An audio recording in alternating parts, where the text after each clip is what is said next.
Qu'est-ce qu'un terroriste? Quelqu'un qui sème la terreur. Il fait peur parce qu'il n'a pas peur. Il se croit fort, le plus fort, parce qu'il ne craint pas la mort. Et lorsqu'il tue au nom des siens, c'est parce qu'il est persuadé que son bien à lui est le seul bien, que son combat a plus de poids et son espérance plus de consistance. Il est malin. Il est mauvais. Il est méchant. Mais il est surtout conséquent. En choisissant de mourir avec ses victimes, il n'offre aucune prise. C'est pour cette raison qu'il terrorise. Pour bien le cerner, on va approfondir un peu l'analyse sans se faire peur, parce que la peur de la peur paralyse. Je vais m'autoriser une petite tautologie en disant que le terroriste terrorise pour 2 raisons. Parce qu'il procède toujours par surprise, à l'image de la mort avec laquelle tout diable pactise. Et parce qu'il a une prise sur nous, celle que nous lui fournissons nous-mêmes. Ce sont nos points faibles qui confortent sa maîtrise. Et c'est avec nos défauts qu'il aiguise son couteau. Il peut frapper à tout moment et à n'importe quelle porte. Et s'il ne perd que très rarement, c'est parce qu'il n'a rien à perdre. Soit parce qu'il a déjà tout perdu, soit parce qu'il cherche ailleurs son salut.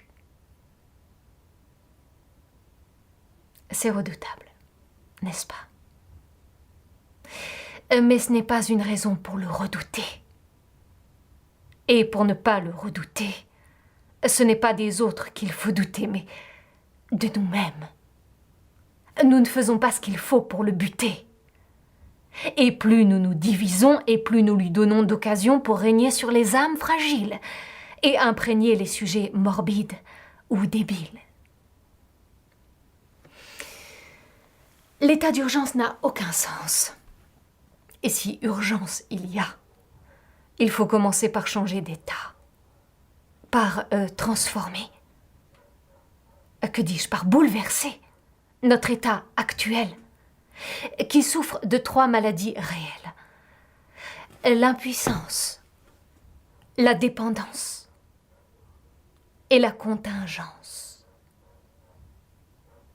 Pour l'expliquer clairement et brièvement, nous sommes impuissants. Et nous serons impuissants tant que nous croirons qu'un peu plus de puissance peut mettre un terme à la nuisance. Erreur. Il ne faut pas chercher à être plus fort que l'ennemi, mais plus malin. Ce n'est pas la puissance qui nous fait défaut, mais l'intelligence.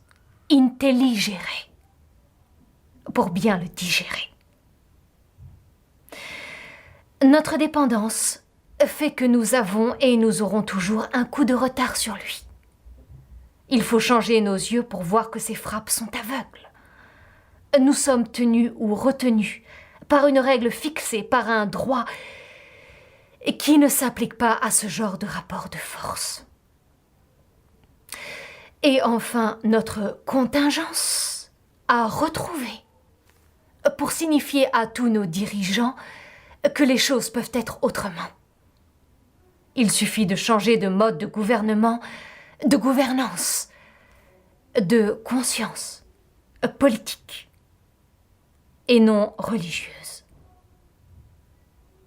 Appuyons tous sur veille. Ah, j'ai failli oublier l'essentiel. Sais-tu comment on appelle la petite bavure qui vient de frapper les tout-petits en Syrie? Du terrorisme d'État, contre lequel je n'ai vu personne manifester dans la rue. Munafiqin gapi gapi, munafiqin gapi gapi.